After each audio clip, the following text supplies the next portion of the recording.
Good morning, good afternoon, and good evening, everybody from all over the world. Welcome to PWAG Asia Feminism Forum.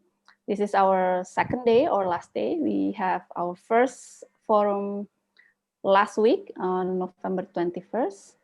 And today will be the last panel of Intergenerational Feminism Dialogue. We have so many wonderful speakers today with us. And also we also have a music performance, and we do hope that all of you will join till the end. For those of you who needs Chinese interpretation, please go ahead and click interpretation on the right side globe. You can see it in your Zoom. And we will start now with a welcome speech from our wonderful Samar. So Sima is our board of advisor from the Peace Women Across the Globe International Network. So Sima is a human rights advocate, activist, a social worker within national and international forums. She served as Minister of Women's Affairs of Afghanistan from December 2001 to 2003. She is currently the chairperson of the Afghan Independent Human Rights Commission, AIHRC, and from 2005 to 2009, United Nations Special Rapporteur on the situation of human rights in Sudan. In 2011, she was part of the newly founded Truth and Justice Party. In 2012, she was awarded the Right Livelihood Award for her long-standing and courageous dedication to human rights, especially the rights of women in one of the most complex and dangerous regions in the world. Sima, please grace us with your welcome for our panel today. Thank you. Thank you very much, Ulin, and friends who worked hard for the session. Good morning, good evening, good afternoon to all of you. And it's really my pleasure to be part of this network and to be part of this program today. I wore my orange scarf because of the 16th day of elimination of violence against women. We just had it started on 25th, everybody knows that. And it will be continued until 10th of December. I would say that I think we need to fight again for the elimination of violence against women every day, not only on the 16th day of campaign, but all the time. In 2004, as we, with Gabi, who started to plan for this group of women in order to look to the situation of violence against women, including on the preparation for collecting 1,000 women name of women who are working on peace, to nominate them for Nobel Peace Prize. We were different people from different parts of the world were invited by her to Bern, and we started to discuss on peace and human security differently, looking at the security in different way. Because for us as a woman, for feminists, security is not the end of the conflict or end of war. Security is more than that, including human security. So we were able to lobby for that.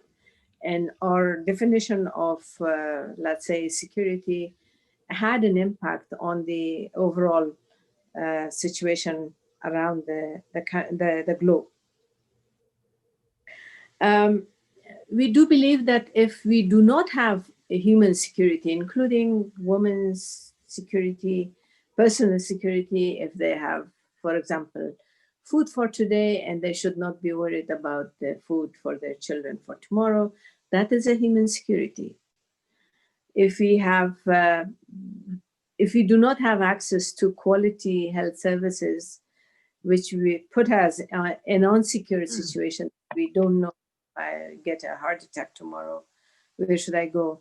That is also part of human security. So for us, we tried to change the peace and security definition, which worked partially, but we still have a long way to go. That's why we have these kind of programs and try to give awareness and change the definition of merely this non-violent situation, like no conflict situation. That is not enough. We are also celebrating the 25th anniversary of Beijing Platform of Action. We all know that it was 25 years ago in Beijing. There was a big conference on women's, and the women over there came up with the platform of action in order to promote gender equality and feminist approach to the overall situation of women.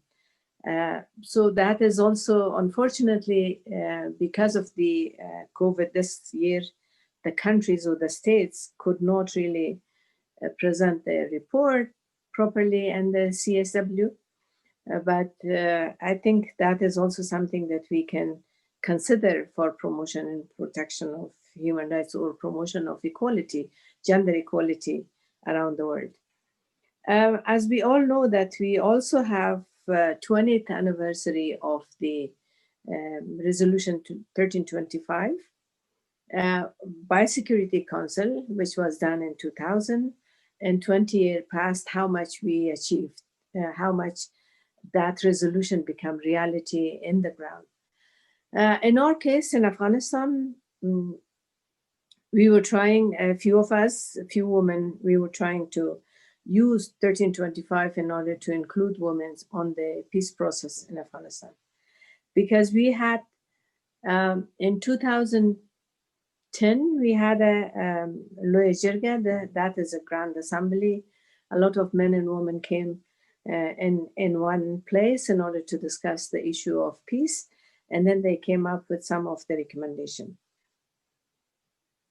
On that recommendation, one of them was the establishment of a high peace council.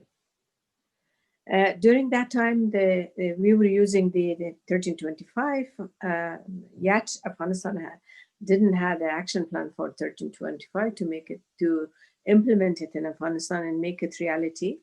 We were lobbying for that. And then the president established a high peace council, put 69 people in that council, mainly men. It was only 9 women. During that activity of that high peace council, the male, of course, was the chair and the deputy chair and everything. 9 women was member of the high peace council. So women actually did not have, first of all, they were minority, but they were 9 out of 69.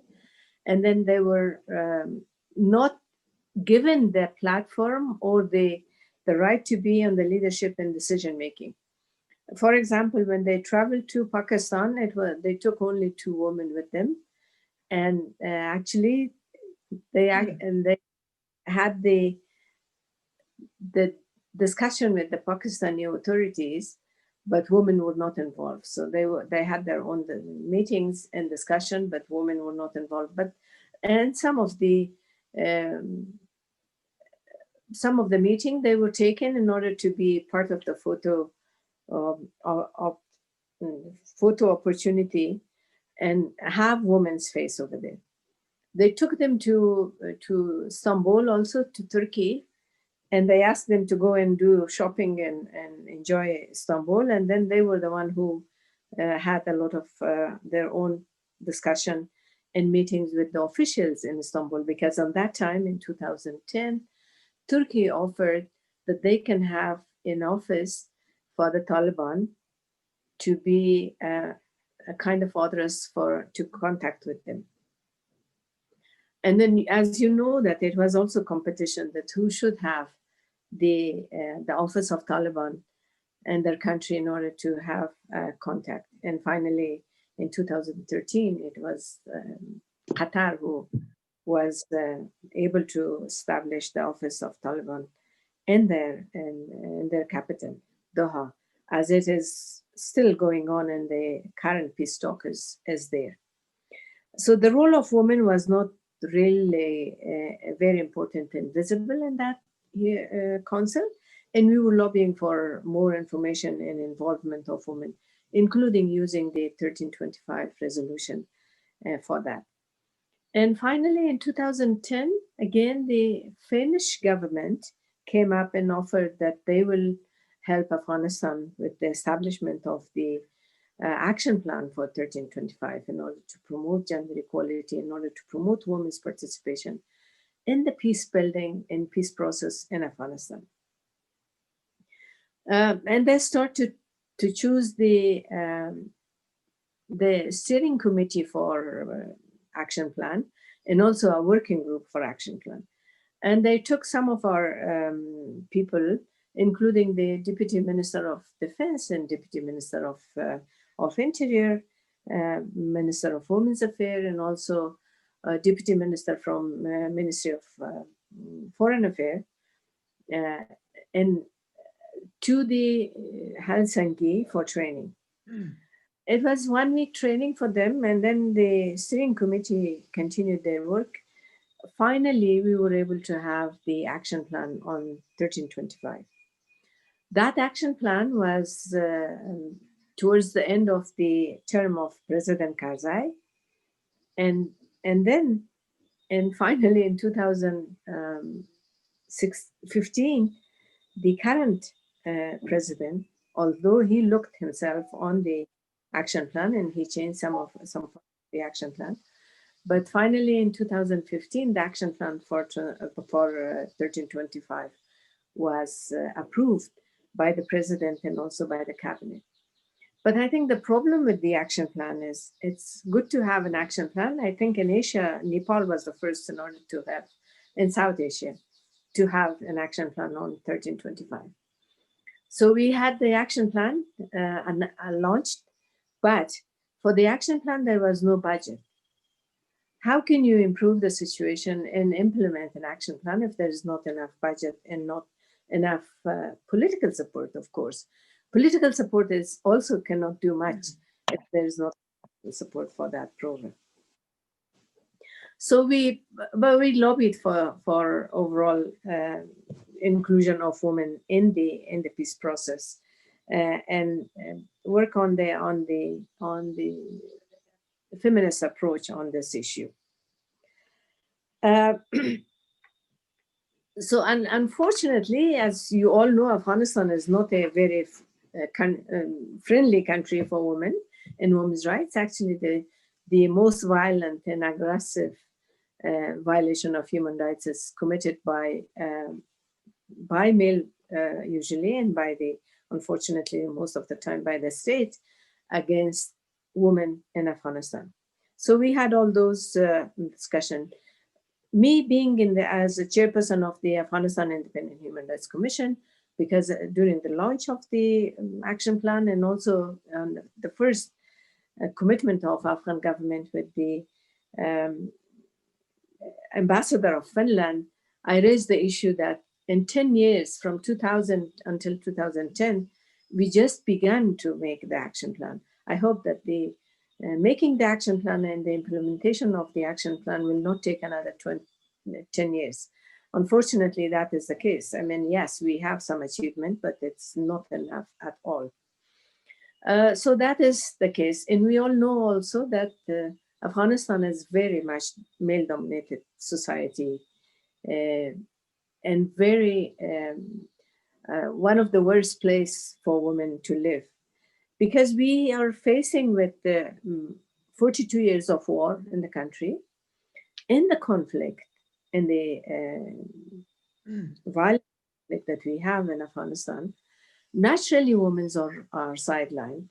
This is everywhere, not only in Afghanistan, but it's in worst scenario and worst way.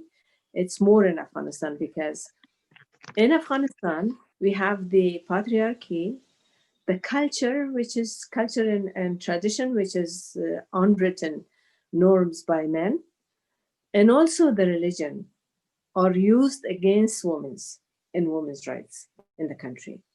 And you all know that we had Taliban, the worst group of people in 20th century and 21st century, that practically they want women to be in prison and under house arrest. I would call Afghanistan the biggest prison for women during Taliban time.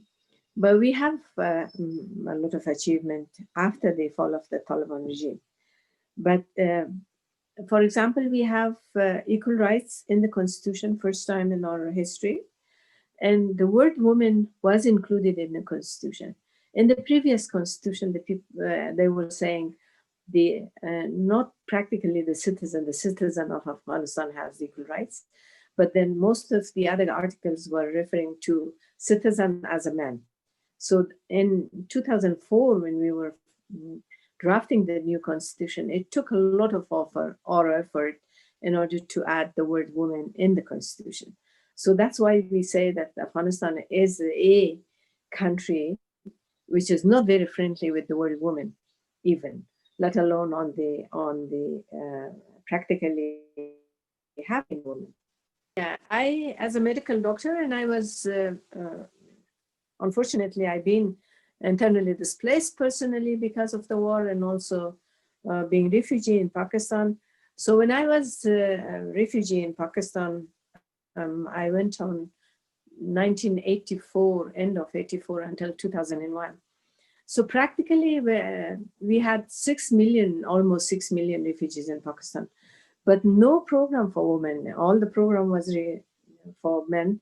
And all the UN agencies even was dealing with men. So I started a hospital for women and children because there were no hospital for women and children. All the 7 political parties, which was supported and funded by Pakistan, had a hospital, but for the male member of the group, not for the families. So that's why I started a hospital for women and children, and then I started a school for girls because education was ignored. And how important is education in our life, in our changing the mentality of the people. So then I started the same programs, health and education in Afghanistan. So now we have a peace process with the Taliban, with, the American and 49 countries had practically soldiers in Afghanistan who were fighting so-called against terror and Al-Qaeda. We still have the same problem, unfortunately. Now we have less than maybe around 7,000 or 7,500 NATO forces in Afghanistan. 5,000 is American forces. And as you heard, that Trump announced that they would withdraw their soldiers. At the beginning, he just tweeted that all the American soldiers should be back home before the Christmas. But then he changed his opinion that 2,500 of them should be home by January, before he leaves the office. What we still doing, unfortunately, 2 years ago, I mean, the American and some other European countries were involved and in contact with the Taliban. But since 2 years, Americans under Trump administration become public and start talking with Taliban. So they put a lot of pressure on the Afghan government. And finally, they were able to sign an agreement between Taliban and in 29th of February this year. And that agreement, it was 4 main issues. One was the release of the prisoners, 5,000 of Taliban and 1,000 from the Afghan government, and most of them were civilians. So to release 5,000 Taliban from the Afghan government jails, it means that we gave a lot of privilege to Taliban. 1 Talib or 5 Talib, we released 5 Talib and 1 from the Afghan side. So it means that Taliban were more privileged because they got all of their main people who committed war crimes and crimes against humanity were released. So practically the Afghan government released more than 5,000 actually of Taliban, and Taliban released 1,000 of the civilians in some armed forces of Afghanistan. And the second point was to start the intra-Afghan dialogue. Taliban refused to accept or acknowledge the Afghan government. So then the Afghan government was really trying to establish their negotiation team. And unfortunately, in Afghan government side, or in the people who's supportive of democratic process in democratic government, there were a lot of tension and division between the different groups. The intra-Afghan dialogue started in September, 12th of September this year, and now it's more than 70 days, but they have not finalized the procedural the procedure of the talks yet, the term of reference of talks, because Taliban are insisting that the base for this talk should be only the American and Taliban agreement. The third point was the reduction of violence by Taliban, and the fourth was complete ceasefire. So yet we have this intra-Afghan dialogue, as I said, that nothing moved so far or advanced so far, but violence is really increased. We have daily attacks on the country, and unfortunately, even this morning there was two bombs on the two vehicles. Actually, one was on the army vehicle, and there was another one on the one of the MP's car. So we wake up most of the days with violence, and it was serious attacks, as you heard, on the maternity hospital and the training centers and the university. A lot of target killing. The journalists are killed because they are not in favor of freedom of expression as a basic human right.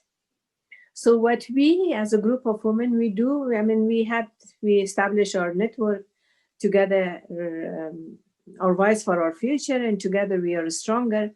And this is Afghan women from different provinces, and also Afghan women outside of the country.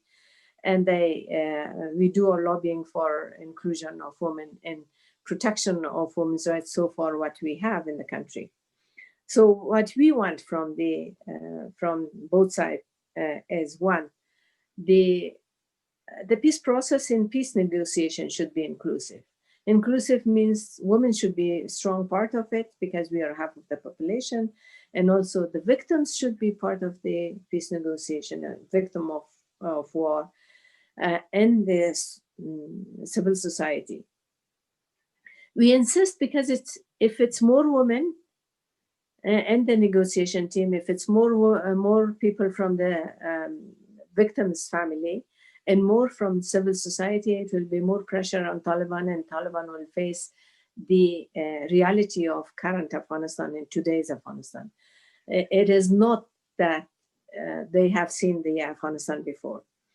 And the second point that we want, actually, the protection of human rights and women's rights during the peace process, because Taliban keep saying that they will give women's rights and recognize women's rights according to Islam, according to their own interpretation of Islam, which they did it before when they were in power.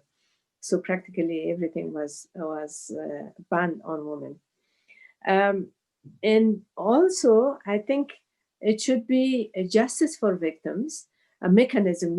I'm not in favor of putting them in jail and prosecute them, but also a mechanism in order to heal the wounds of the victims in Afghanistan. Otherwise, the war will continue, and if there is no justice, there is no peace, unfortunately.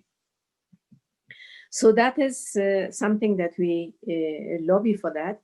And we would like the solidarity of our sisters from all over the world.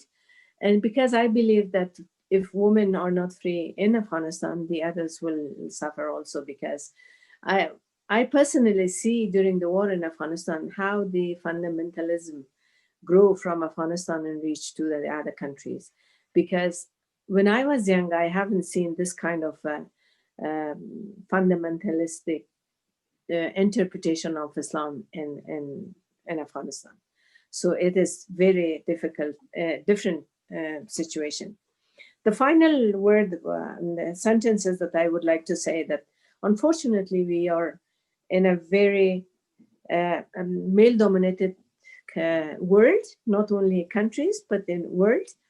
That's why in 2005, when we proposed 1,000 women to the Nobel Peace Prize Committee, unfortunately, they gave to the Nobel Peace Prize to a man, which was Ahn Hae-Gyoung, who was the head of the United Nations Atomic Energy. And they did not prefer 1,000 women to one man. And we still have a problem with the atomic energy when he got the Nobel Peace Prize in 2006 or 5. So that is saying that we are living in a male-dominated world, and we need to be united and have the sisterhood and friendship, solidarity in order to support each other. And we need your support in this time. Crucial time for Afghan people. And thank you very much for your patience and your time. And this is really privileged to be among my sisters and gives me the reason to live, to be still hopeful. Thank you. Thank you very much, Sima, for the wonderful welcome and your sharing on the situation in Afghanistan. And of course, we all will share solidarity with the sister in Afghanistan, and maybe in the future we could collaborate on something to work on together, perhaps. So yeah, we will continue with the event.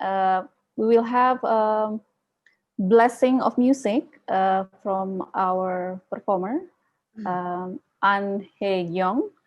She's an award-winning ecofeminist singer-songwriter. She sings songs that resonate with the world, and her themes deal with women, environment, society, and war and peace. Her repertoire starts with democracy and Gachigil, which are essential when recalling the pro-democracy protest movements of the late 1970s. Ahn Hae-Gyoung has built a rich world of music, from traditional Korean music and European classical to folk, rock, and Latin. She has comforted our joys and sorrows with her songs of hope, joy, and passion through her unique, colorful styles for 40 years. Ahn Hae-Gyoung, please, we give the space for you to perform. Thank you. I'm glad to meet you. And I have two songs for you. The first song is Minju. Minju means democracy. I have made this song 1980 during the Korean democratization movement. I have made this song thinking about my comrades who were sacrificed by dictator. Now I shared this song with you.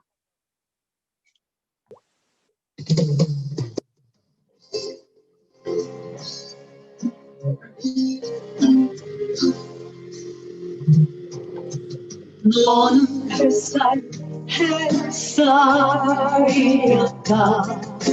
산다는 일곱 밟고 바쁘게도 내가 있는 곳 찬란하게 빛나고 내가 가는 길 환하게 밝았다. 너는 불꽃 불꽃이었다. 갈수록 어두운 세월 쓰러지는 불길에 새를 부르고 언덕에 몽골에 불을 질렀다.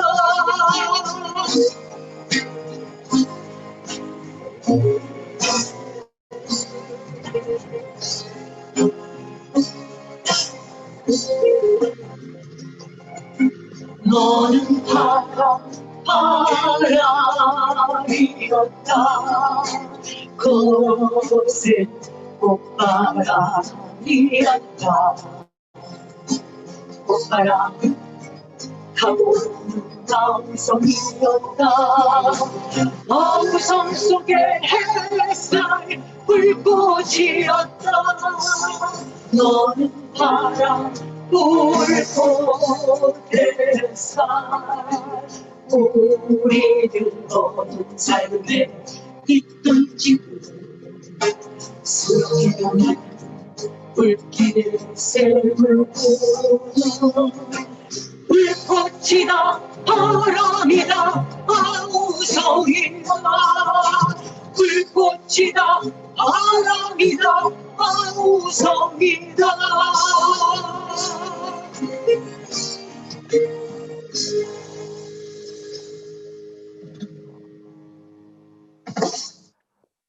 Yeah, second, another song is, the title is Good Sisters. And another title is To My Loving Sisters. Yeah. This song was made, I thinking about feminist movement, sisters. They make me, empowered me, and they lead me. So I thinking about their, yeah. Yeah. No. It's not used to be this virtual concert. Yeah, a little bit hard to sing.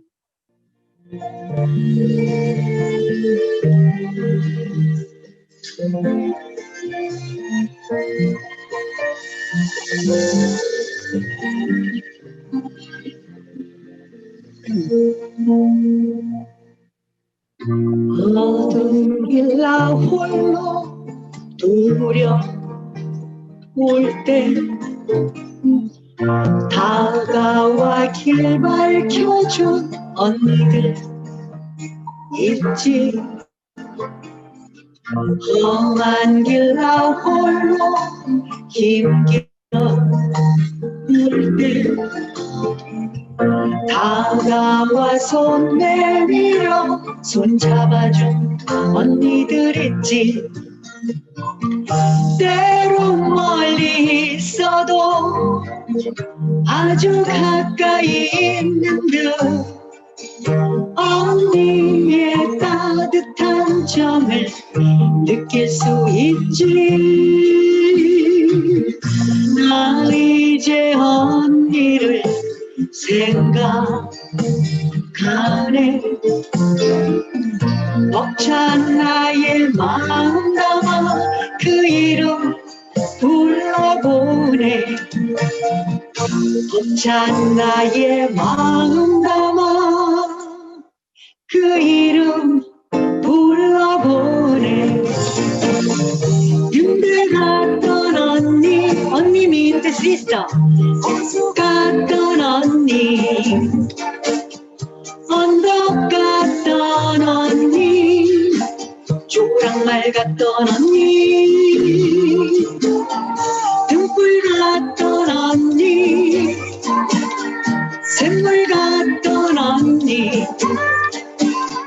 난로 갔던 언니, 밥알 먹었던 언니. 나 이제 언니를 생각하네. 벅찬 나의 마음 담아 그 불러보네. Now we can sing together. The feeling is we are the sister, good sister. We are the sister, good sister. Can you sing together? We are the sister, good sister. We are the sister, good sister. We are the sister, good sister. Sister, sister, stand together. We are the sister, good sister. We are the sister, good sister. We are the sister, good sister. Sister, sister. We are the sister, good sister. We are the sister, good sister. We are the sister, good sister. Sister, sister. We are the sister, good sister. We are the sister, good sister. We are the sister, good sister. Sister, sister to the end. 나의 사랑하는 언니 소중한 나의 언니들 너희들 내 손 내밀어 언니의 전을 느껴요 뚜뚜루 나의 사랑하는 언니 My sister, good sister We are the sister, my love sister Sister, sister Sister, sister We are the sister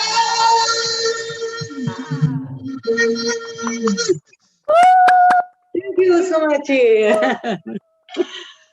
I'm too happy to share this song with you. Yeah. I hope to meet someday after overcome the pandemic directly. But the pandemic give the gift this virtual conference, virtual concert. Yeah, thank you so much. Thank you so much. So everybody, you can clap for Ahn Hae-Gyoung. Yay! Thank you very much for your wonderful song to bless us in this event. I hope you are successful in your journey and your life. And everybody, we will start the panel today. Welcome for those of you who just joined us. We have our peace women from Indonesia, Ibu Nur Syabani Kaca-Sungkana, who just, I think, enter our panel.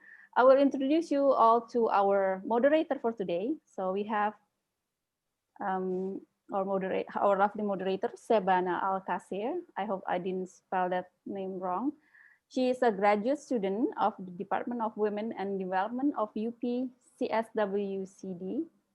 She is currently the program manager for the UP Center for Women's and Gender Studies Oxfam Research Project on SRHR and a gender reform consultant under the Asia Foundation Coalition for Change. She is a co-founder of the Young Feminist Collective, a community and active platform for advocacy and collaboration on feminist issues. Shebana, you can take the floor. Thank you so much, Alin. Good morning, good afternoon, and good evening to everyone. And welcome again to the last of a three-part webinar series of the PWAG Asia Feminism Forum.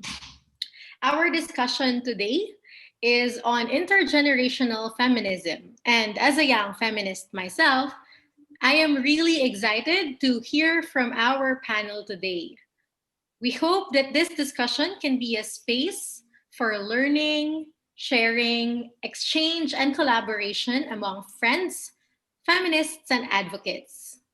And hopefully, at the end of all this, we'll be able to firm up our network to build strength within the feminism network in Asia.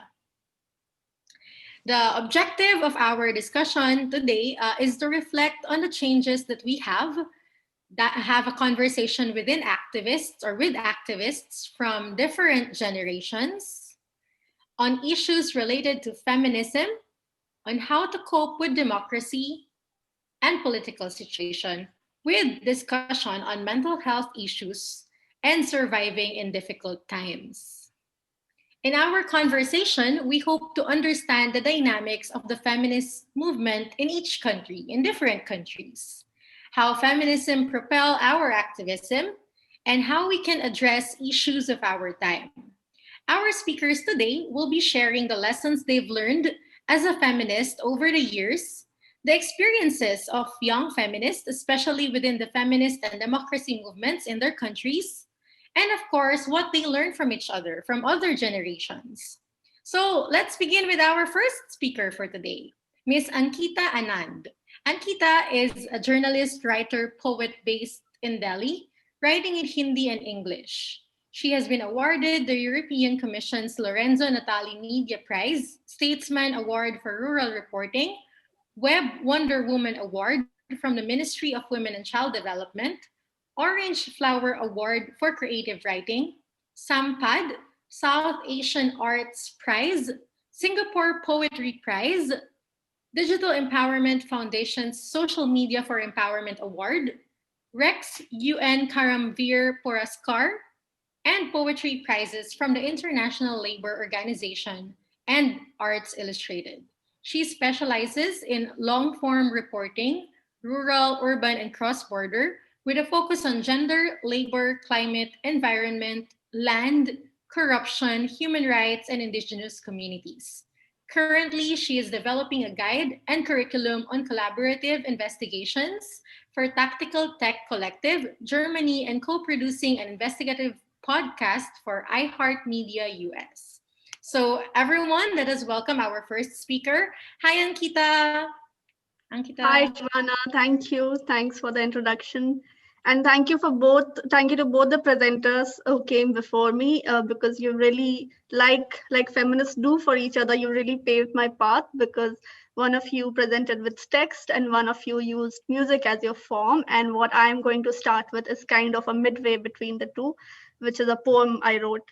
And I would just like to make a small note and say that my mother is also attending, and her name is Manju. So when I heard the Korean word for democracy, I thought, wow, I should remind my mother that you have to be really democratic with me the next time we speak. And this poem is also a little bit about that intergenerational dialogue between two feminists or mother and daughter, since that is the topic of our discussion today. The title of the poem is In Other News. Mother.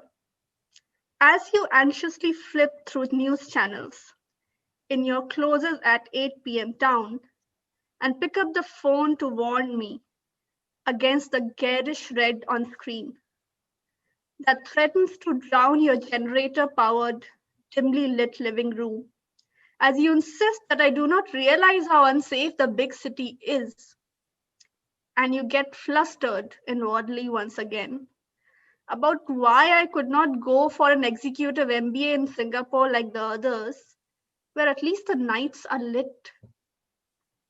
Please pause to consider my body already carries some of the wounds you speak of. And you need not worry, I will forget, because they get picked at every day. So yes, I do realize how unsafe it is. But what they do not tell you, where their simulation differs from my reality, is that I am not the cowering silhouette, the tear-stained face, the face covered with broken hands, or the hands covering it. I am none of the pictures they paint on me. I am the hard-fed jaw. I am the iron-balled fist.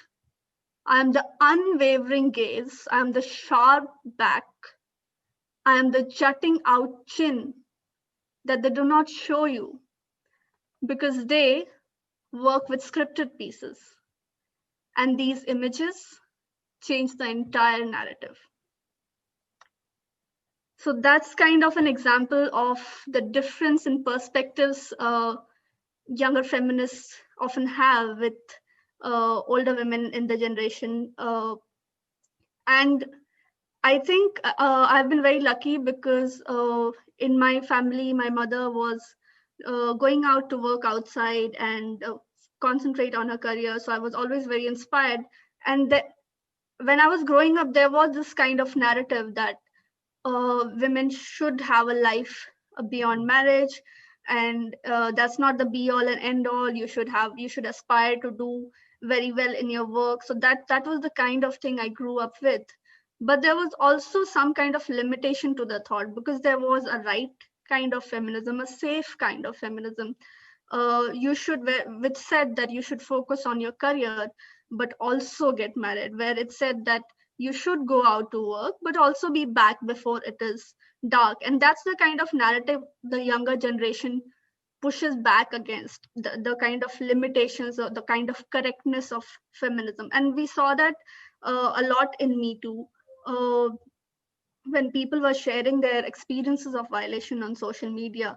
There was a lot of critique from feminists of older generations saying that this is not the way, and they should go through the right systems. And personally, I'm someone who would probably not use social media to do it. But still, I mean, I did not feel I was in a position to say something else to others and say that they should stop doing it, because if people younger than me, and I'm kind of midway because I'm around 35, and what is the solution I'm offering to younger feminists than me if I say that you should not do this, because systems have failed them, institutions have failed them.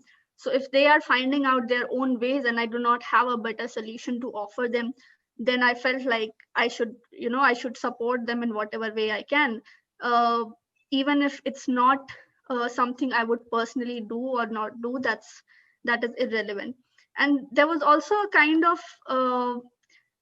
there was this kind of debate which said that resilience is the mark of feminism, and therefore if you are outing people this way, it means probably that you are not strong enough, because it's not like we support that kind of sexual harassment or behavior. But how we faced it was working despite it all, or plodding our own path despite it all.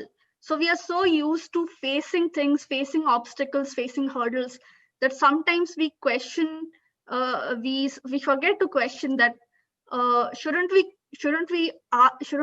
question the very injustice of why someone should be putting the smallest hurdle in our path. It's not like we don't cross it, but why should we not name and call out the smallest kind of wrongs that are done against women, so that they don't go to the higher stage and they don't become much more extreme. So I think those are the kind of spaces I often find myself navigating when I'm looking at generations who came before me and generations who are younger than me. And there's also a lot of appreciation of the older generation in me, of the feminists, but also of the women. And also, I was very lucky to have a kind of education where we were really encouraged to think. And again, I'm thankful to the women around me. I mean, one is the entire kind of political history of the Indian feminist movement, which talked of which worked to bring a law against sexual harassment at workplace, which worked so hard to strengthen laws against rape. So all of that political history is the larger picture behind, but also individually, I've been very lucky to have a kind of education, a kind of teachers who always asked us what we think. So it was really a surprise when we entered college and teachers started asking us, what do you think? Or when they would look at our answer sheets and say, I don't want to know what the books say, I want to know what you think. And for the first time, it felt like, wow, our opinion matters. And I think that is a learning I've taken from the older feminists. And when I talk to younger people, I always remind myself how important it is to listen, how encouraging it is, and to drop judgment and just listen to people, because they have so much to impart and so much to give us. And I would, because I'm talking of the younger generation now, there's another poem that I would like to share that I wrote after a conversation with my cousin. It's called Target. It takes 25 years for a generation to change. When my 16-year young sister asked me to choose pictures of hers that are appropriate for Facebook, I remember how a couple of years back, I saved money and went to another country. That was Thailand, by the way. Went to another country to wear dresses that brought the wind to me. Not the kind that have their open ends sewn not the kinds that have their open ends sewn and to lock the sweat in, but still have space enough for slimy eyeballs to enter. Mosquitoes you swat at, but which leave a bloody trail behind. Upon returning from that foreign land, I cropped inappropriateness left, right, and center out of my photos before making them suitable for public viewing. That memory and my sister's question make me hope desperately that I've not entirely failed, that I've got a few more years to achieve my target. So in the next few years, debutantes I know can ask me to choose nothing but the bestest of their best shots. For now, I tell my sister to just share whatever she likes and to kindly requisition the world to proceed towards purgatory, or to go to hell, in other words. So there is this innate desire that I have, or people my age have, to make things better for our younger sisters.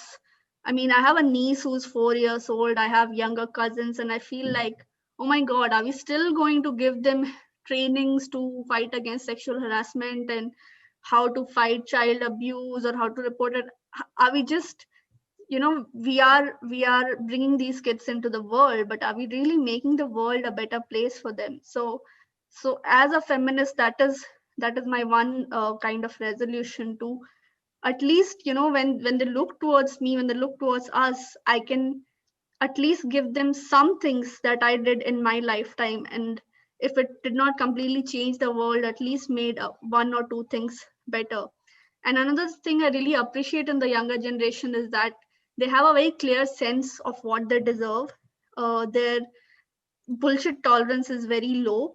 They demand more. I actually have learned looking at them when they negotiate, when they talk of better pay, very confidently. And I feel like, wow, I want to be like that. It took me some 35 years maybe to get to a place where I could speak that clearly or articulate my demands. And the one thing where people around my age kind of differ from some younger women, I'm not sure if they are younger feminists, but there are a lot of women who actually, young women working on gender rights, gender equality, but they take really a lot of pain to say that I'm not a feminist, and I'm fine with them not identifying as feminists. But when they introduce themselves, I've heard, like recently I heard a woman go on stage and say, I work in these 4 NGOs and all of them work to support women. And she said, but I'm not a feminist. So I thought if she's not one, she could have just talked about her work. If she does not see herself as one, she could have just said what she does. Why did she need to take extra pains to say that she is not one? This definition by dissociation, why this urgent need to tell people that I am this person? So after all these years, this urgent need for approval by men, and if the need for approval is so strong, are we really living in a world as equal as these women say that we are? So that is something that continues to perplex me about why we've come so far and still looking to be liked, looking to be approved. And it's not just by men, but also by families. I used to take poetry workshops with these young girls, and they told me I didn't need to teach them anything because they were already very smart and bold. And they said they fight against the sexual harassment they face on streets, but they are discouraged by families and friends, and they are told, don't do this because it's not safe. So they were already doing the right thing, but they just needed someone to say, it's good, you should fight back, you should resist. So that kind of approval which people, I can't say just women, but any community kind of relies on this encouragement and approval to grow, which we are failing to give our young women. And I think all the generations need to create these spaces, not just for young generation, but also for older women in the older generation who may not see themselves as feminists, but who have really offered their shoulders to us. I mean, if I look at people like my grandmother or my aunts, who all contributed to raising me and to making sure that I could do my work as a woman, as a feminist, but they could not come out of a lot of situations that they were in, which were not happy situations. So what can we, it's not just about looking forward, it's also about looking backward and saying, okay, now we are in this position, we are empowered, we have so much access to resources, support groups. Can we take a part of this to these older women who had us on their shoulders, and can we extend our solidarity to them too? So I would just like to end with this quote by Gloria Steinem. We need to remember across generations that there is as much to learn as to teach. Thank you. Thank you so much, Ankita. Those poems were very powerful, and I believe we're all moved by it. Don't worry, to our attendees, we will be emailing you a copy of Ankita's poems. Thank you again for sharing your thoughts and experiences. I can totally resonate with the experiences you've shared, such as the difference in perspective from the different generations. And I really liked how you emphasized the importance of listening and dropping judgment. I think that's very important, and we'll go deeper with that later on. But for now, from India, we are moving to Myanmar. Our second speaker is Ms. Thinzar Shunlei. Thinzar is a youth advocate and activist based in Yangon. She is highly passionate about democracy and human rights, youth engagement, and local governance. Over 2012 to 2016, Thinzar co-organized and led nationwide and regional youth forums in Myanmar, as well as the National Youth Development Policy process. She is the first woman coordinator of the National Youth Congress and a two-term president of Yangon Youth Network. Thinzar is currently an advocacy lead at Asian Youth Peace Network, or AYPN. She also works with Action Committee for Democracy Development, or ACDD, as an advocacy coordinator. Thinzar received the U.S. State Department's Emerging Young Leaders Award in 2016 and the Women in the Future Southeast Asia Award in 2019. She also sits on advisory boards of Plan International Myanmar, Women Voice and Leadership Program, Purple Feminist Group, and is one of the Obama Foundation's inaugural selected Obama Leaders for Asia Pacific. Hi, Thinzar. Are you with us? Yes, I'm here. Yeah. Hello, everyone. Yeah. Thank you so much for this wonderful opportunity for me to speak out my experiences and sharing, especially during the 16th day of activism. So first, I want to pay my tributes to all the women out there of our time who have fought our right to speak up. And this kind of platform for us to gather together to share each other. This kind of safe space for us. And also I'm thinking of my country in the grassroots level who are victims of the civil war, ongoing civil war in the country. So as a women's activist in Myanmar, the situation in the country, I want to briefly explain about what is happening and how's the situation as a young activist in the country. So Myanmar is led by the Nobel Peace Prize winner. So as you might maybe aware, though Aung San Suu Kyi, she is the Nobel Peace Prize winner. So she was supported by different women feminists around the world for her release and from house arrests, and now she's the de facto leader of the country. She's in power since 2012. in 2015 officially as the de facto leader of the government, and she recently the party she led, National League for Democracy, recently won landslide in 2015 November 8 election. So so we hope to see more women participations in the parliament, in the decision making level, because she herself is a woman leading the whole nation, also being supported by the whole, as a landslide she received more than 84% of the popular vote in the country. But unfortunately, what we witnessed in 2015 when they are in power, when she was in power, is she was the only union minister in the union level out of 24 positions. She was the only woman out there, and we don't see other women taking up spaces, taking up positions as the minister, or and also we have only 13% women participation in the parliament, so stay very low.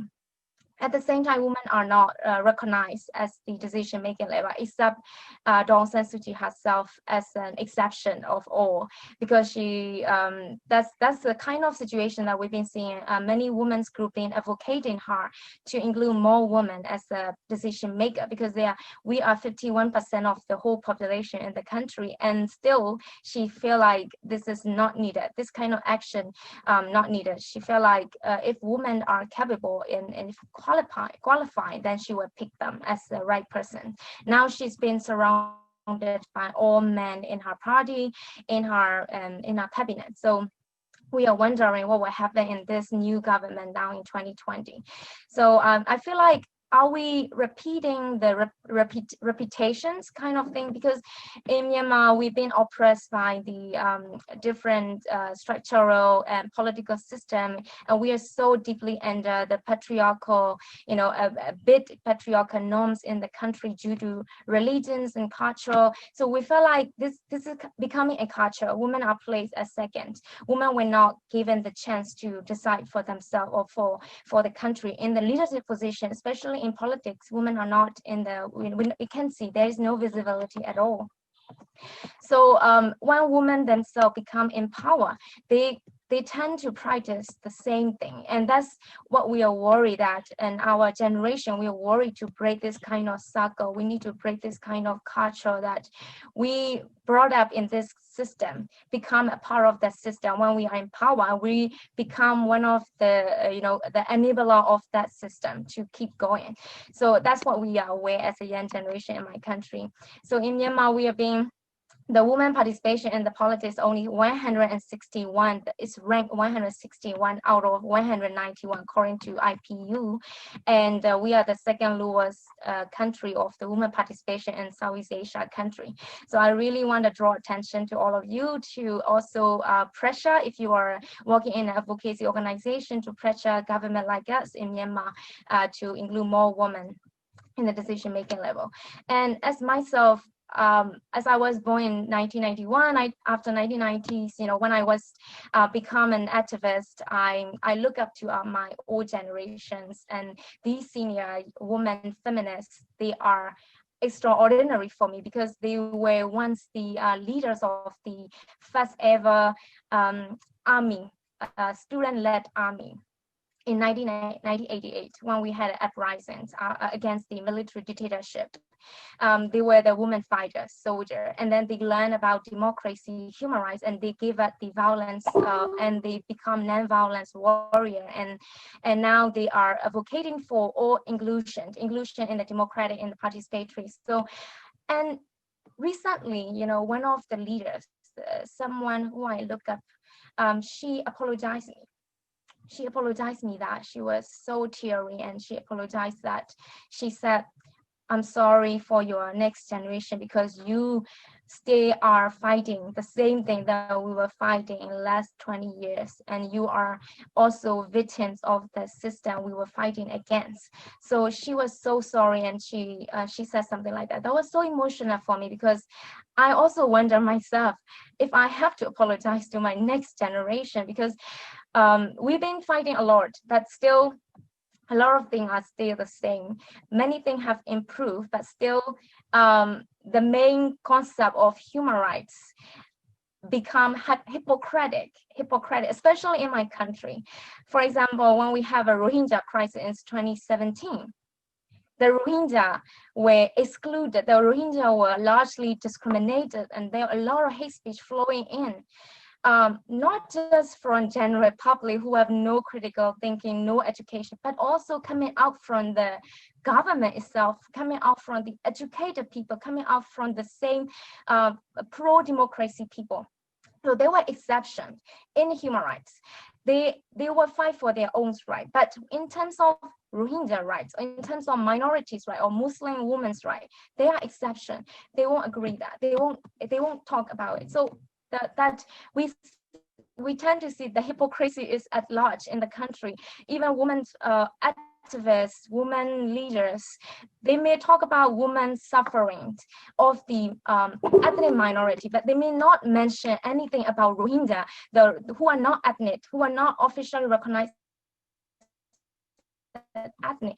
They may not include their suffering, even though they are highlighted globally. But local women's leader might not say about them. So we're so fed up and with kind of hypocrisy, and that's something I learned as a young generation, that I might not repeat this kind of thing, and I have to make sure that my generation might not repeat this kind of exceptional right-based activisms. We have to learn a lot to ensure our activism and advocacy there's no exceptions. We should be all human, all women of different color, different classes, different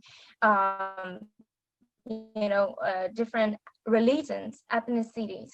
So I also feel feminism in the country, when I get to learn about feminism, we don't even have clear definition of feminism in my language, in our language. We don't know about that. We don't know feminism in our language. So feminism becomes like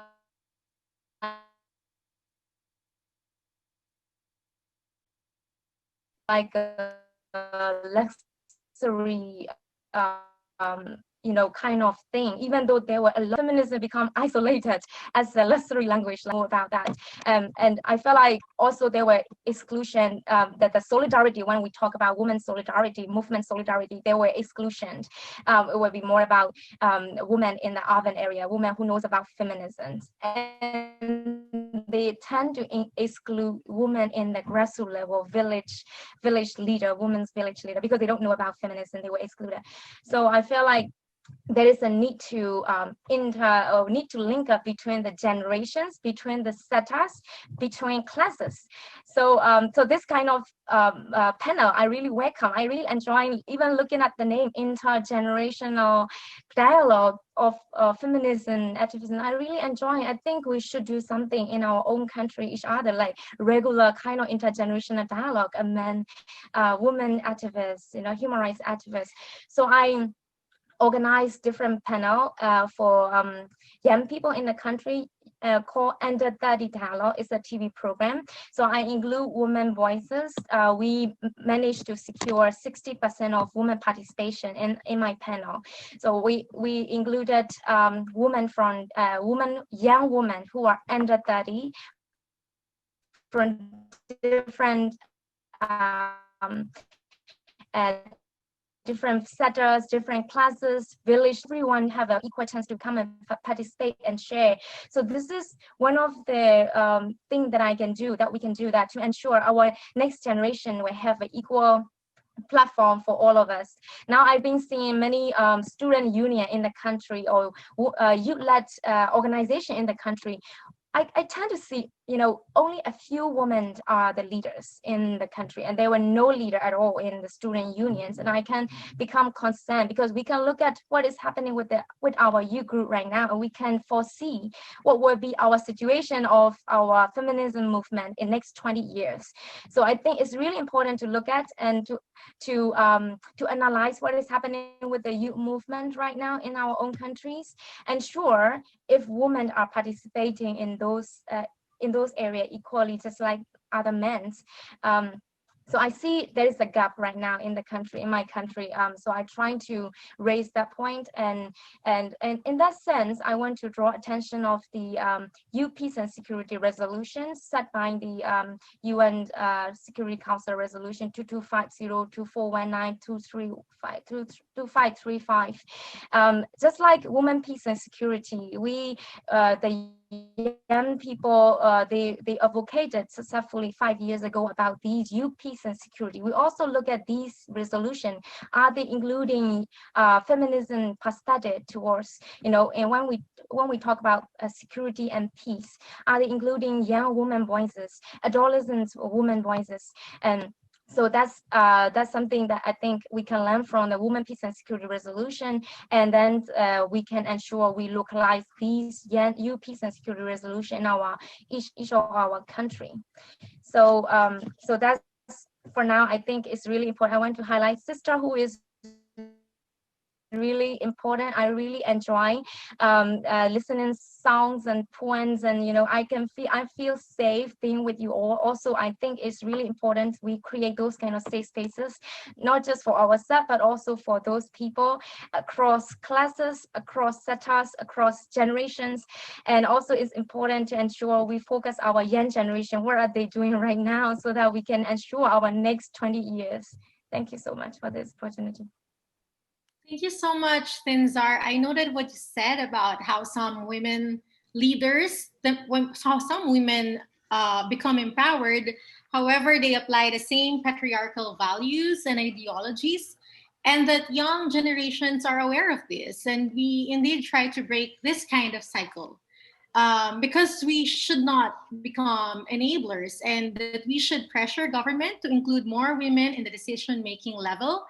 And I also like that you brought up intergenerational, and not just intergenerational, but also intersectional dialogue. And we should be holding more of these kinds of conversations. So I know there are a lot of burning questions in the chat, but we'll save them later for our open forum.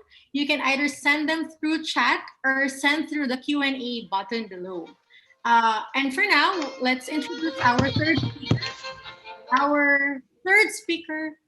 Our third speaker is from the Philippines. She's actually my professor, Dr. Sylvia Estrada-Claudio. Dr. Sylvia Estrada-Claudio is a doctor of medicine who also holds a PhD in psychology. She is a professor of the Department of Women and Development Studies of the University of the Philippines College of Social Work and Community Development. She's actually the dean of the CSWCD. She authored 2 books, Rape, Love, and Sexuality, The Construction of Women in Discourse, and Then She Laughed, Experiences in Counseling Women. She is also a regular columnist for Rappler, the Philippines' leading social and news network. And like most Filipinas, she is known to friends by a nickname, Guy.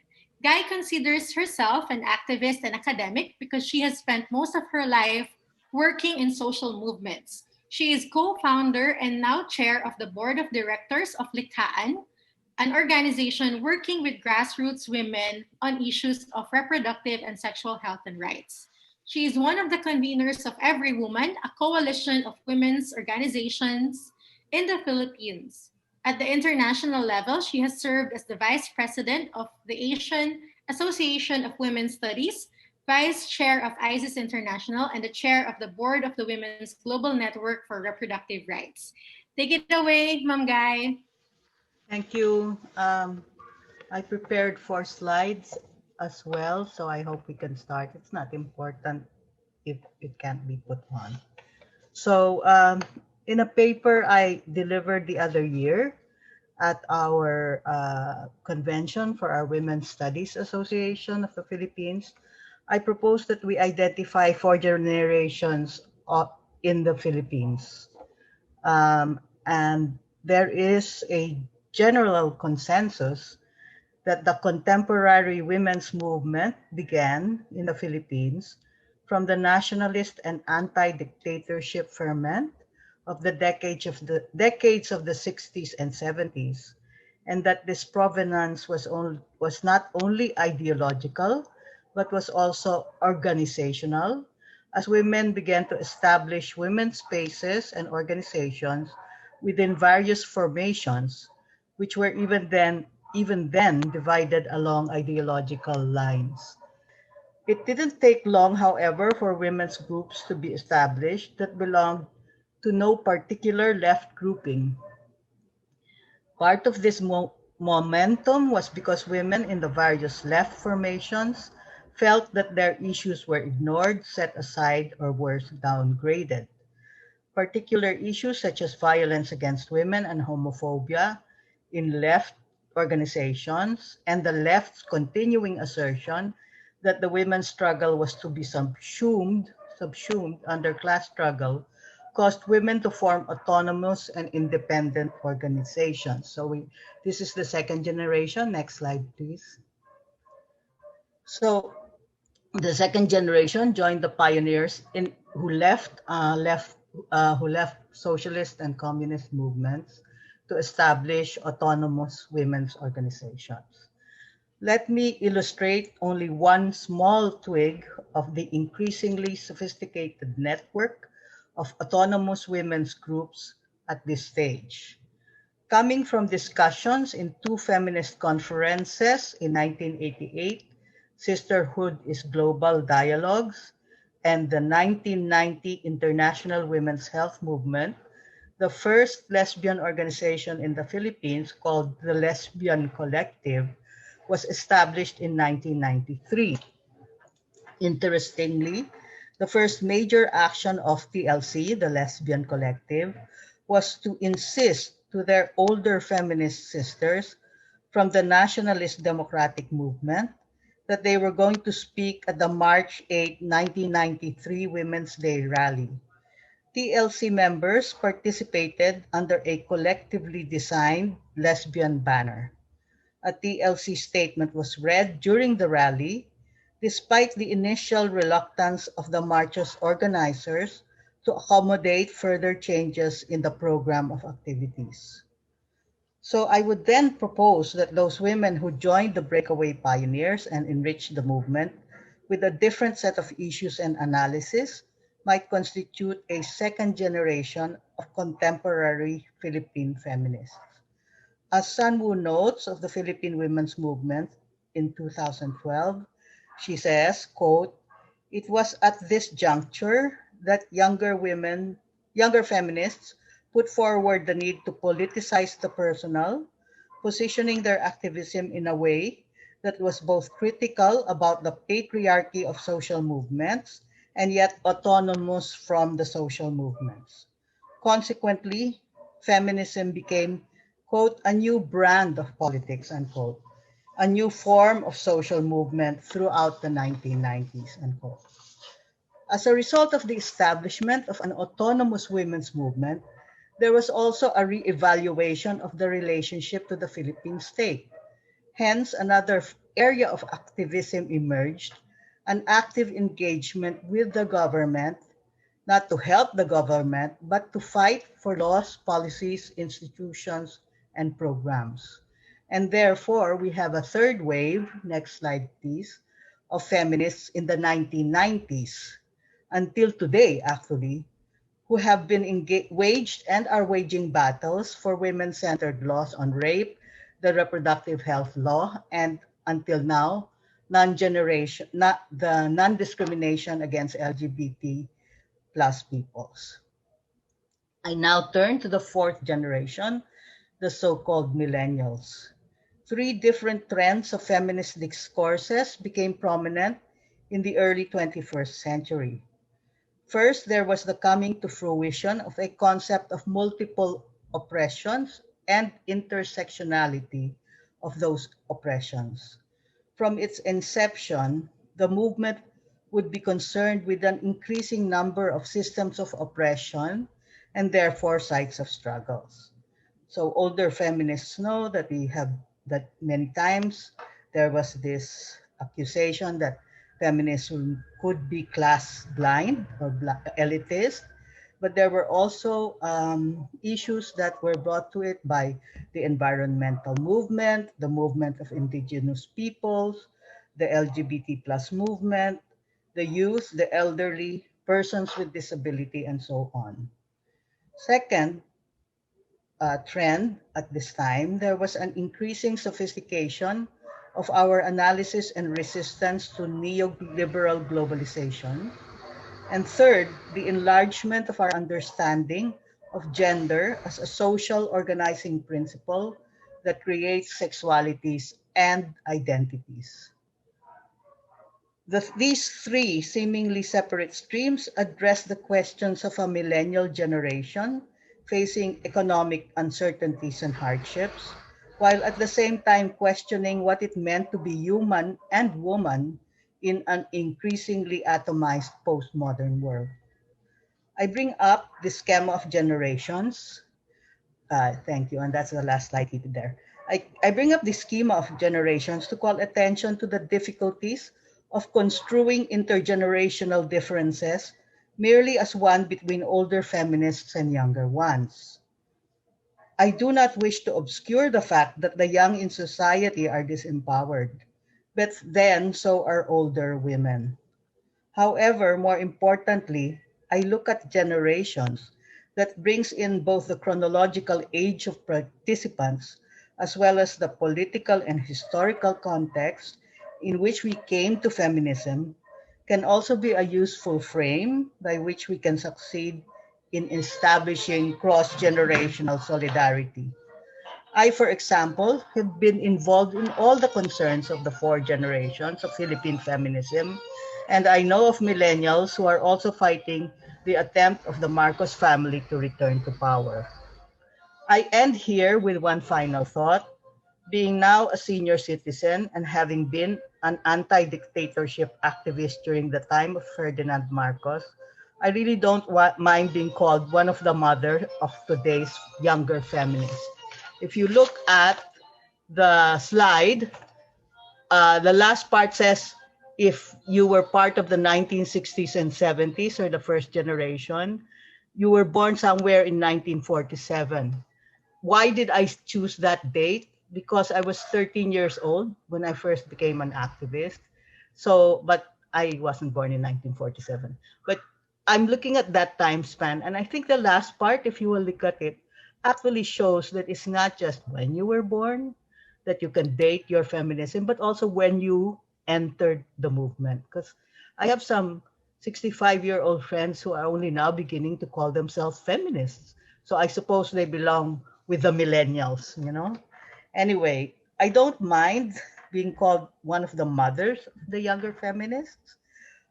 As long as we escape from the patriarchal conceptions of motherhood, which tend to represent mothers or motherhood as an unchanging state, focusing only on the growth and changes that occur over time to the children.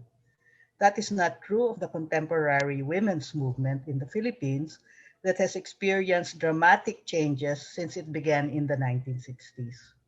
Patriarchal conceptions of motherhood also tend to misunderstand the dialectical nature of the relationship of mother and child, thinking only that the child learns from the mother, but not the other way around. I have learned much from my first, second, third, and fourth generation sisters. And I believe all of us must be conscious of both our differences in biological age, which is the raw material upon which society sets up ageist distinctions, but we must also remember that we have a multiplicity of struggles and settings which are a rich field from which we can find so many instances of dialogue, synergy, and solidarity. Thank you. Thank you, Ma'am Guy. I am sure we have feminists from the first, second, third, and fourth generations here with us today. It's really a very insightful presentation.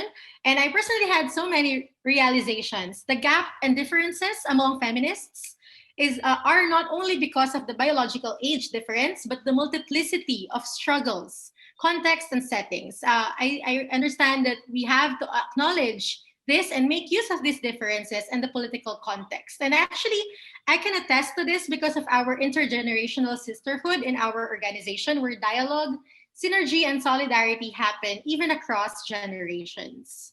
So now we've heard from three of our speakers with different stories and experiences from India, Myanmar, and the Philippines. Now for our fourth speaker, we have Choon Hee.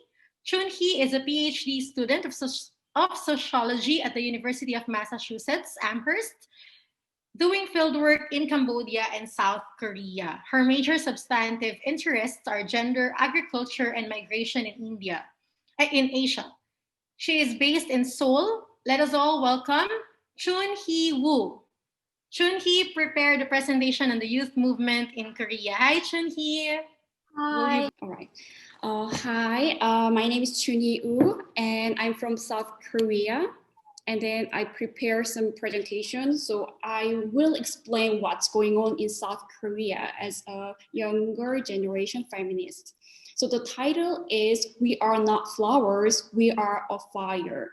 So the catchphrase is from a protest, and it means we are not naive anymore. So we are here to come to burn social injustice. So let me explain the blaze of feminism in South Korea.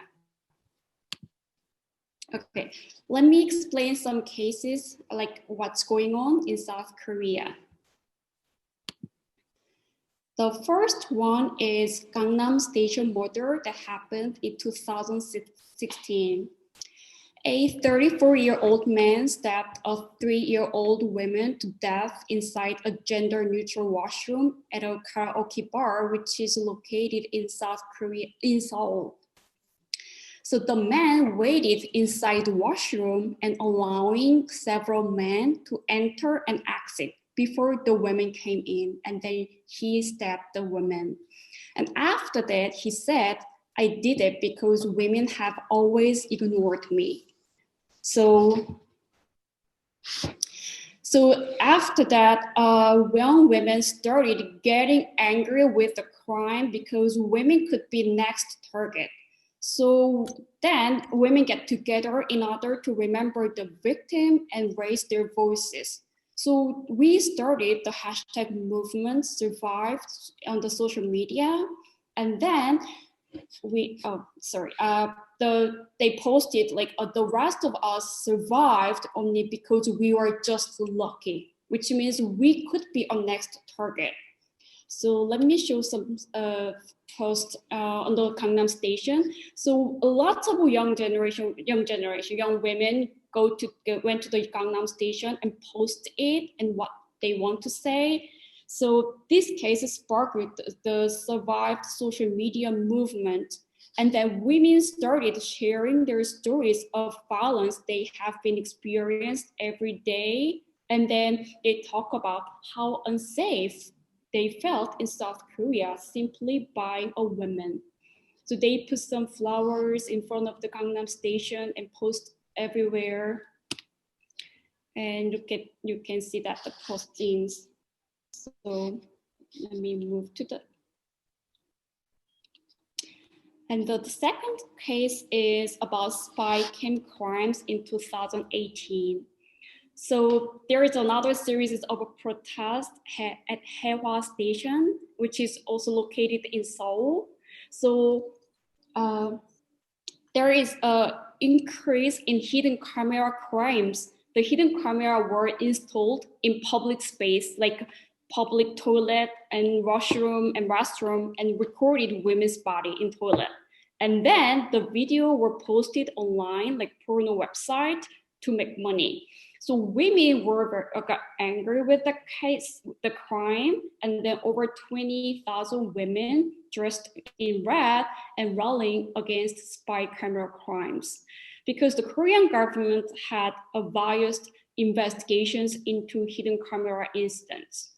So women, okay, here we go. So there are a lot of Korean women, especially young generation, in their 10s, 20s, and 30s, and holding a picket, like, "My life is not your porn." And just let me pause for interpretation. All right. So after that, the Gender Equality and Family Minister Jung Hyun-baek wrote on her social media later in that day, and she said, she had quietly attended the protests from the slide lines And then she will never forget the voices that rang the Hae-Hwa station and work toward a safe and free society devoid of fear for hidden cameras. So that is a very significant case, but there are some kind of problematic things in their protest because there are some exclusionary aspects. So for example, only biological women were allowed to participate in the protest because in general, the most of perpetrators are males and the most of the victims are females. And then women thought that there is some possibility that men could spy using a spy cam again in the protest. So we need to prevent that crime again. So only biological women can participate in the protest. So of course, it sounds like more exclusion, not inclusion. So people think it could be needed because we can interpret this as an expression of women's anger at having been excluded from a male-centered power structure. But still, that is still like very complicated to talk about it. Okay. And then I will explain the third case, a women's party in 2020. So the Women's Party has been organized, and that is the first ever feminist party. So the Women's Party has organized because South Korean women have been forced to put up with injustice such as digital sex crimes for years. So if we put off confronting these problems until the next election in 4 years' time, it will be too late to solve the problem. So Women's Party has been organized in 2000. And it said now women can save women, and you can see very old, from young generation to older generation, and very diverse women in the picture. So you can see these 7 women, 7 co-leaders of the Women's Party, representing different age group from teens to through 60s. And then this party secured over 200,000 votes, but they are not able to win any seats. So we can see new possibility here for women's politicization, but still, feminism group criticize this party because they are still exclude some issues like a social minority or transgender or LGBT activism.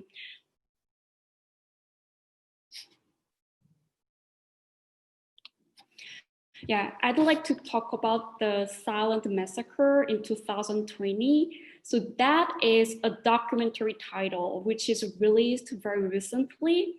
So the documentary is talking about why there are increasing numbers of young Korean women who are taking their lives.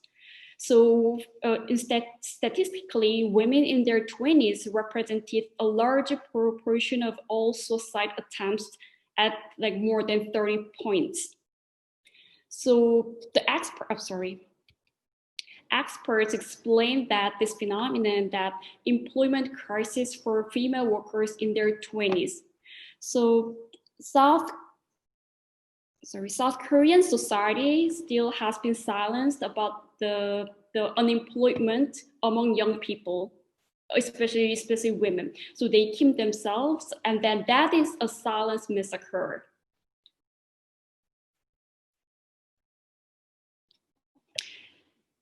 So based on these cases, I'd like to talk about who are the younger generation in South Korea. Yeah, right, they are the fourth wave in South Korea. So there is still a new rise in feminism. And then the participants in the protest are women through their teens, 20s, and 30s. And they are good at using social media and the smartphone. So they're using this new technology to protest and get together and organize the protest. Also, they are highly educated. And then also they internalize neoliberal thoughts. And then also there are political agencies who can protest the male-dominated government authorities. So there is a strong continuity with the older generation of feminists in South Korea, but still you can see kind of discontinuity because this fourth generation or new generation want to more focus on like gender issues rather than sexuality. So there's still got a lot of criticism about that. And then the last one is the younger generation. They are still in vulnerable position in the labor market, facing isolation and anxiety and depression. So it's very dark and depressing stories. So how to move forward? That is my questions, and I like to share these questions with you. Okay, so how to embrace inclusion and move toward solidarity? That is my biggest question I have as a younger generation of a feminist. And how to be connected with each other rather than being isolated from each other. And there is I think there should be intergenerational dialogues to talk about continuity and discontinuity of feminism, also including the race, gender, sexuality, and social minority issues. So we're still talking about lots of solidarity among generations. Also, I'd like to emphasize the solidarities in Asian context. So for example,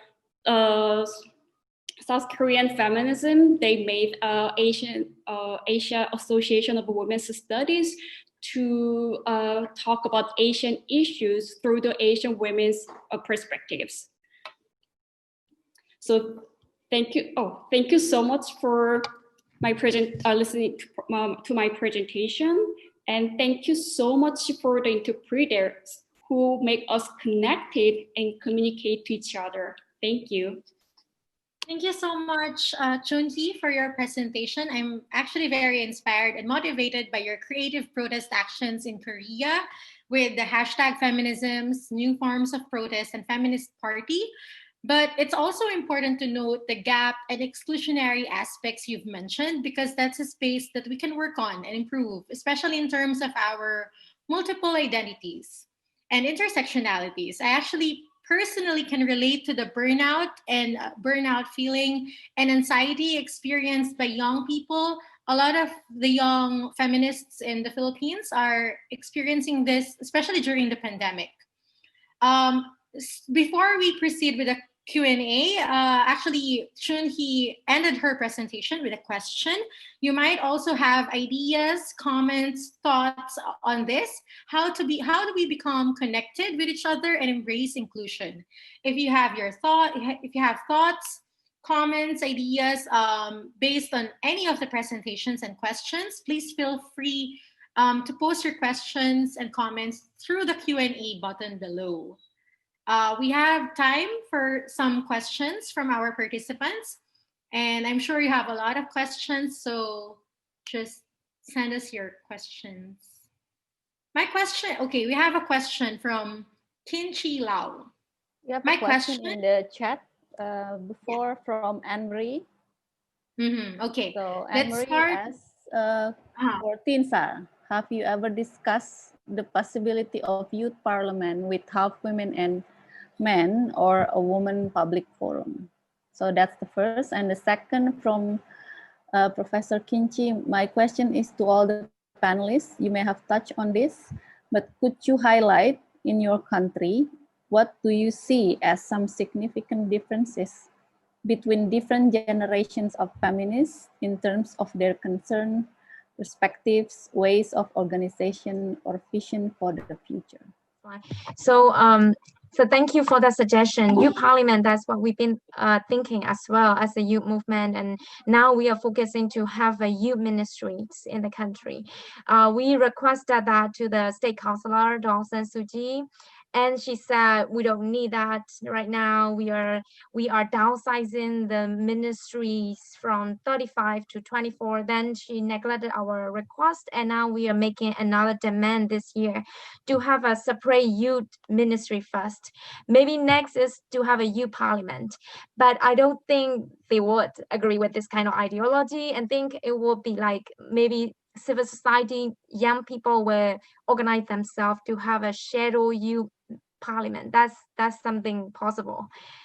Thank you for reminding giving this suggestion. And also for the Women's Forum, we have many Women's Forum happening in the country, led by different, even the government itself, they organize that kind of forum. There are many different Congo as well, government-led NGO for the women. So yeah, Women's Forum are there. Yeah, thank you. Thank you, Thinzar. There's a second question. You may want to start. Yes. Shebana, may I just give a short, idea? Why don't you open a forum, an international, transnational forum? Because I think many countries have had very similar experiences with building up a youth parliament. So you may get some international solidarity as well. Thank you.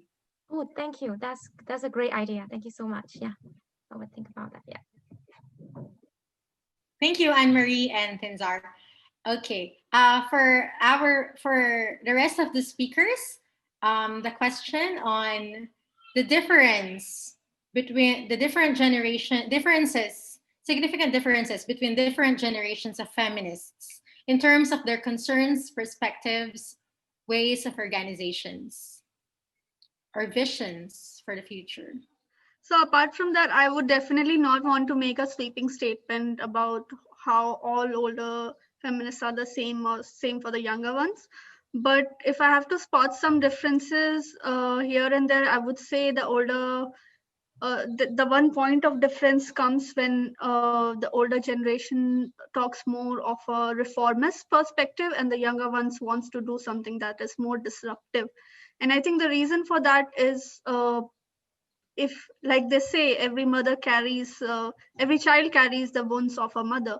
So if someone who is 80 today is carrying it for all those years, then someone who's 20 is also going to carry it for longer and is seeing all these generations before her having faced it, and she just now wants to that 1968 Paris slogan of the whole no replastering, the structure is rotten. So there's that kind of angry disruptive energy when they want to recreate and not want to, okay, the system takes time but works with it kind of attitude. The second thing I feel is differences around expressions in sexual autonomy, sexual freedom, and how to prioritize it, that okay, these women need employment first, so we need not talk of the right to sexual desire or pleasure at this time comes sometimes from the older generation, while the younger people would feel that no, everything should go hand in hand, and it's about complete well-being and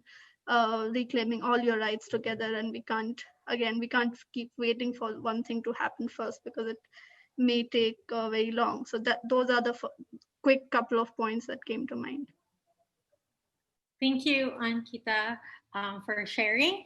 Can we hear from our other speakers? Is Kai, Sylvia, or Choon Hee? Anyone?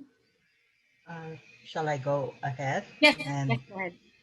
Right. Well, I think I'm lucky because I've answered the question quite a bit by already pointing out both where the feminist generations were coming from and also their issues. So I might make a few observations about forms of organizing that are different, of course, and one very obvious one, but something we're still trying to learn together, especially during this time of the pandemic, is how to use social media and how to use the other technologies related to the digital revolution, to our purposes. And I don't mean that in a simplistic way, because we have to still not give up on the other skills that were learned by the earlier generations. In the Philippines, we call it solid organizing and patient educate, and very patient, not patience as in people, but patience, being very patient in educating, actually going to people, talking to them, organizing them, and at the same time not losing the arena of social media, which has become so important now, has been used by the demagogues really to polarize and give fake news and degrade any conception that there's a common good and a common truth that we might all want to work with. And by saying that, I really do find that the challenges of the young as as older people who join them, of demagoguery, polarization, coupled with really very difficult inequities in wealth brought about by neoliberalization, climate change. These are really, I noticed in our presentations that the oldest one, which is me, seems to be the most optimistic. And I can't blame my young co-panelists for being a little more pessimistic, because the world is really not in a great place at this moment. So yeah, for me, very quickly, so it's a quick answer. Yes, there are very different forms of organizing and contexts and very different issues facing all of us now, whatever generation we came from. Thank you, Ma'am Guy. I agree that the form, the strategies are very different because the context and the current status is also different from the past. So we actually have another question from Nur Shabani, but maybe we can also use this opportunity for sharing.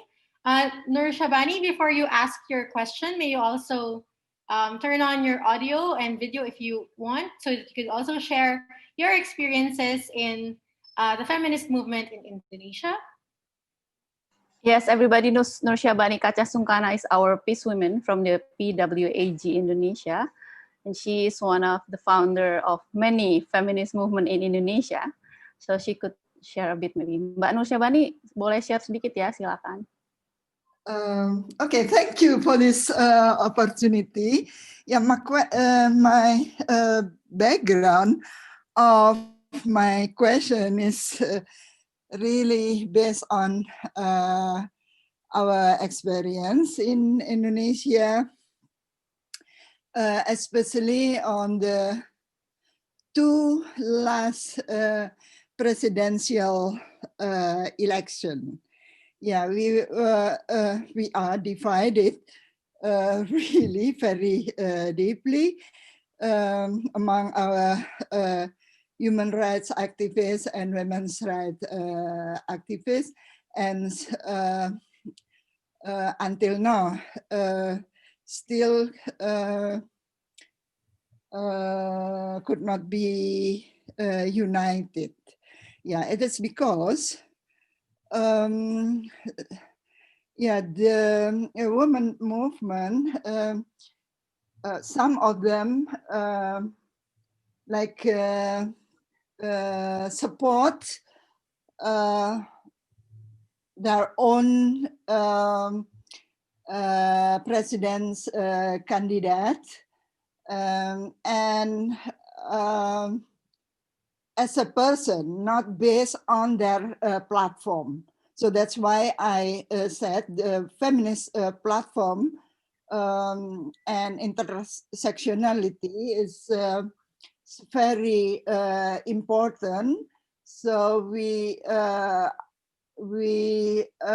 stick on our platform, not depend on the person or political party. So we are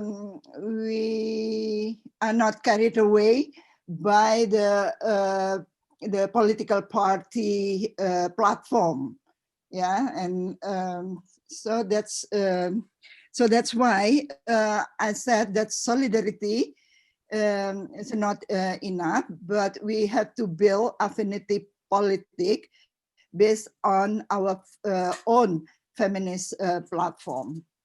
But Choon Hee, perhaps, do you want to respond to that? Yeah. Sure.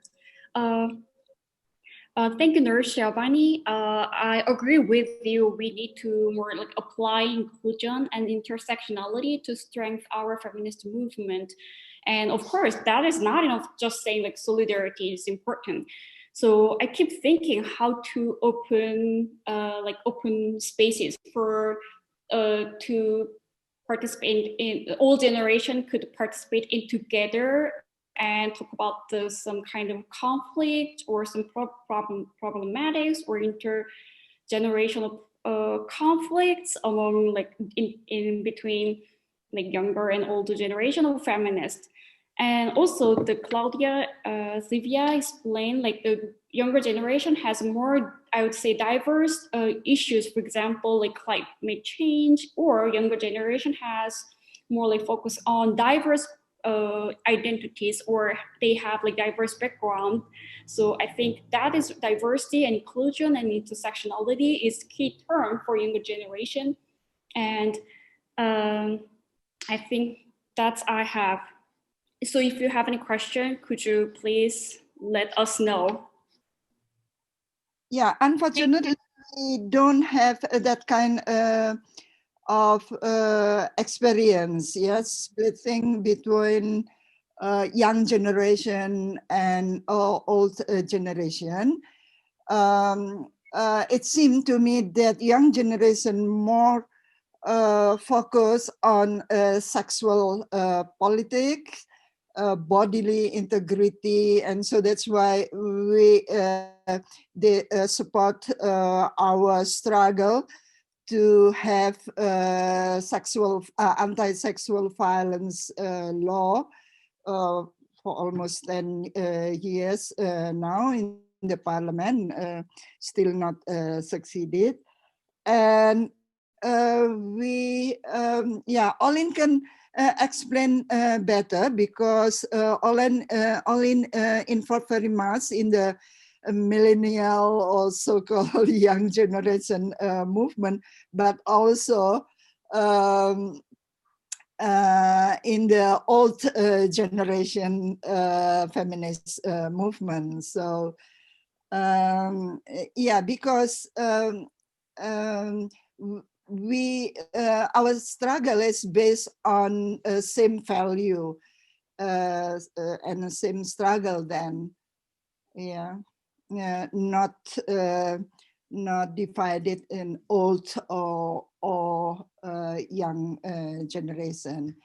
Yeah, of course, young generation having their own strategy using social media that we old generation more traditional, like writing article, demonstration, drafting bill for policy change, and so on. So we support each other then. Thank you so much, Nur Shabani and Choon Hee. There's another comment from Anne-Marie in our chat. I'll just read it before we wrap up our discussion. Thank you all. Very rich inputs for South Korea. Would like to share a great intergenerational experience when celebrating the 20th anniversary of women's strike in Switzerland. A very inspiring process. Preparing actions for 6 months together, sharing the experiences from women over 80 years to young feminist groups under 20. There was a good key moment for mobilization. Maybe you just need an important Women's Day for more intergenerational solidarity and mutual learning platforms. Okay. So I think the two keywords I've been getting with our discussion today is intergenerational and intersectional. Before I turn it over to Olin, maybe just a few points from our discussions today. Our speakers discussed how the feminists before us worked so hard to achieve what we have, and we've achieved so much over the years and decades, and yet there are still a lot of limitations, and there's a shift in perspectives and experiences. Ankita shared how some of the feminists before us also provided a critic on the fourth wave of feminism, sometimes telling us like the right way to do things. And I think for most of our speakers, if not all, we noted how intersectionality and intergenerational feminism is important, making sure the world is a better place for the next generation, and how we appreciate, young and old feminists appreciate the sisterhood, the safe space, and the solidarity that we have among different feminist organizations and intergenerational feminists. And then we also noted the rise of hashtag feminisms, the new forms of organizing, the new forms of protest, and the importance of self-care and mental health. And the difference of the different strategies, contexts, and political situations of the different generations of feminism. So thank you so much, and I hope you learned a lot from our speakers and participants today. I'm going to turn it over to Olin. Olin? Okay, thank you very much, Shebana, for this wonderful panel. So I would like to copy Margot, who's not in the room anymore. She already left, and say goodbye to all of us. So Margot and Shima, thank you very much for inspiring us always. And we are thankful for you for being here with us at these different hours with the United States of America also. So, and everybody, thank you very much for this inspiring and awesome panel, for all the speakers and also the moderator. We would like to be reminded that we are going to absorb all of the information, absorb of all these inspiring words that you gave us, and for us to rethink our strategy for the network in the future. And we would like to also remind everybody that we were looking forward to have this kind of gathering again for the next future, probably offline if possible. So we could meet up and we could feel our energy much better than through this screen of the Zoom meetings. And I will give this closing statement from the PWAG network to our wonderful Carla Weyman. She is from the PWAG Bern office in Switzerland to close our meeting. Carla, please. Thank you very much, Olin. And thank you everyone for this wonderful morning for me. It's 10 now, and it's such a great way to spend your morning, actually, to listen to wonderful speakers and to really inspiring experiences and knowledge that you brought to this panel today. And I want to thank Olin and the organizer team so much for making this a reality, this amazing webinar this morning and the whole series. I actually really resonated with so many things you said, and thank you, Shebana, for the concise wrap up of the presentations. I think it's so important that we come together as different generations and as feminists from different countries and contexts, and understand more about our specific context, but also about our similarities that we have in the struggles that we face as feminists from different generations. And it is, I think, is really there where our power lies, that we do not let anyone or anything divide us into different polarized groups or different polarized generations, but that we like really unite and make use of our differences. And I really resonated with your how you mentioned intersectionality so much, because it's really also my understanding of feminism, that we have to see the differences, but at the same time overcome them and stand together. So I really want to thank all of you for being here today and for inspiring me. I wrote like 3 pages of notes and I'm looking forward to seeing you more in the future and hopefully working together and participating in another Asia Feminism PWAG forum. Us at the international office here in Switzerland, we are putting all our effort in supporting this amazing network of PWAG. And it's always so great to see it in action like today. And even though, unfortunately, we cannot be together in person, I hope that in the future it's going to be possible again. And I hope that we can continue the discussion on the topics that you mentioned, like, for example, the intergenerational dialogue, but also on how we can use social media and digital tools to build our movement. And I just want to say thank you to everyone and to the organizers. You're amazing. And I wish you a good night and a good day, depending where you are, and hope to see you very soon. Thank you very much, Carla. So everybody, that's a wrap for our PWAG Asia Feminism Forum. Yay! And I would like to thank you for all the PWAG network and all the organizing organizations that help put together all these 2 days PWAG Asia Feminism Forum. I would like to thank Professor Kinchi and the team with Laiseng, Karen, Sreya. I think Sreya is still here, yeah? Hi, Sreya. Thank you, Sreya. And Krishanti in Sri Lanka also to help us set up with our speakers. And especially thank you for all the speakers, moderators, and performers who already attended and participated in our forum. We hope to see you again in the next event.